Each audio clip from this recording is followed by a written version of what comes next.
Hi, everyone. I'm Diane Brady. I'm here with Bill Baldwin, Forbes contributor. Bill, I believe you've been writing about taxes for 40 years at this point. And writing about how to get through college financially for a shorter time. Thank you for that. Of course, I send my kids to college in Canada, so I recommend it highly for Canadians. But for Canadians, I can't do that with my kids. Darn. Still very, very reasonable. And yet I also contribute to 529. So that is my tax strategy. I presume is that the best thing and the only thing I could do? It's definitely not the only thing, but it's a powerful thing if you start when they're young.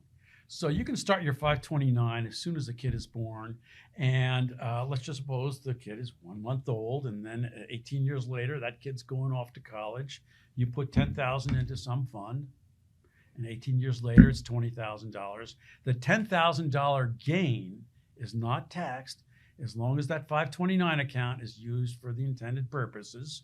If it isn't, you will pay tax on the gain, and you will pay a penalty. But there's lots of ways to avoid paying that penalty. And in particular, you've got an out. Did you know that? This might not apply to a lot of our I audience. actually have excess in my 529. And the 10,000 you mentioned is for obviously a married couple. I think it's a 5,000 deduction in New York for a single person. I haven't even gotten into the deduction. I'll get to that in a minute. But the main thing is for the federal taxes. Right. If you were to double your money or just increase it a little bit, that gain is never taxed if the 529 is used for tuition, et cetera. And there's some other things you can use it for, including secondary education up to a point, and paying off student loans up to a point. There are all kinds of complicated rules, but basically you can put a lot of money into a 529 and the growth is never taxed as long as it's used properly. Now, you happen to live in New York, I think, so do I. So we also get a deduction on our state income taxes. Not every state allows that. Lots of states do. And again, you have to use it for the intended purposes. If not, you have to give the deduction back in a later year. But that's a small part of it. I think the big thing is that if you make a lot of money on this account over 18 years, then that profit isn't taxed.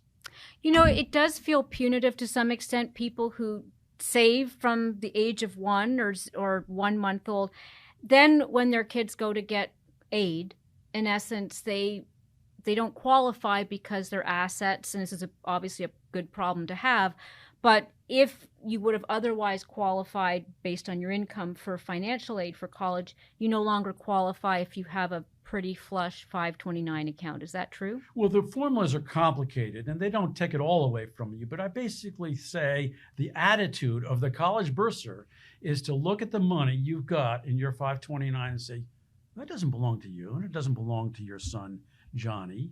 No, that belongs to me. I'm going to take it. So you do kind of get punished for saving money. Now, they don't take all of it. It's a certain percentage every year, and it does get complicated. But it does mean that you have to think about that when you're setting up your 529. And it also means that you can be crafty and keep that out of their eyesight. There's a way to do that. How so? All right. Now, if you're going to a U.S. college, and if you fill out the usual kind of college age formula, the usual application, that's FAFSA it's called, there's another one for Ivy League and other schools. But basically, they're going to look at all your 529s that are in your name or in Johnny's name. All right? But not Aunt Margie's name. Here's the other thing. Or whoever. They might, often, they do look at another one. Let's just suppose that Johnny's grandma wanted to put money aside for college. And if she names Johnny as the beneficiary, which is the instinctive thing to do, it can cause problems when you go for that financial aid. All right? So I'm sure lots of people have noticed that you can get around this. This is what happens. Grandma, sneaky grandma, she sets up a 520. Smart grandma. Smart grandma. Let's recast this, right? Right. No, there's nothing illegal about it. Yeah. You're not going to jail for this. All right. So grandma sets up a 529. Grandma can name herself as beneficiary. Now, What if grandma dies? Then what happens? Well, it does get complicated. Okay. So let me explain how we do this. Okay.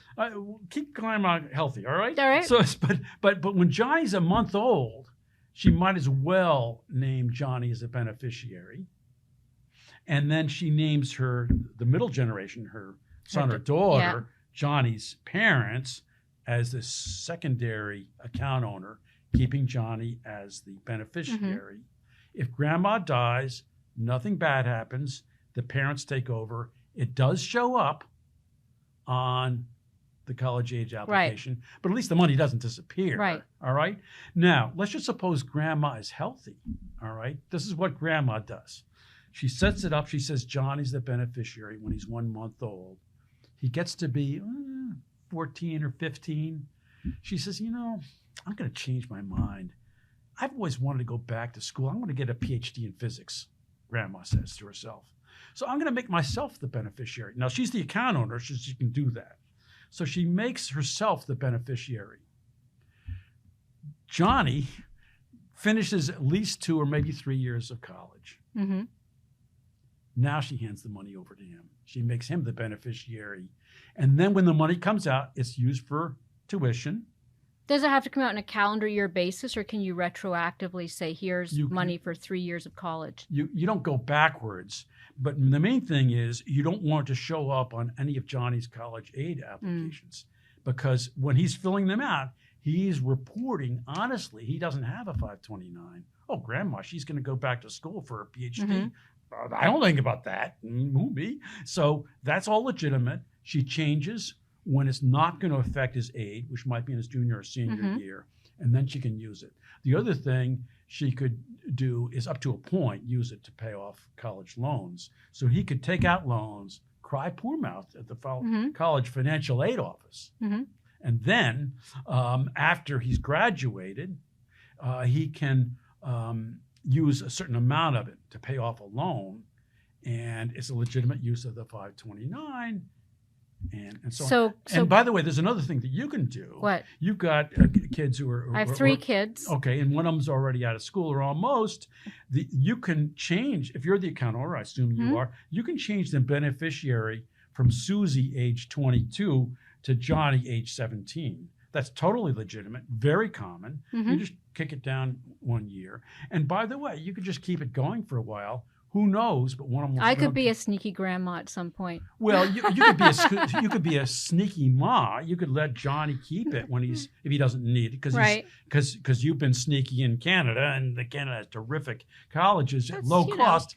All right. So after you've done that, he could leave the money in there, and maybe he will need it if he's going to go to med school. That costs a lot of money. So, don't worry about that. So just recognize that it's a fungible expense. It's a fungible account, but what's important is to put the money in because you get that deduction. But more importantly, it basically accumulates tax-free. It accumulates tax-free is the big thing. The smaller thing is in many states, not all, you get a deduction from your state taxes or a credit on your state taxes, which helps a little bit, but it's usually not a giant sum of money there.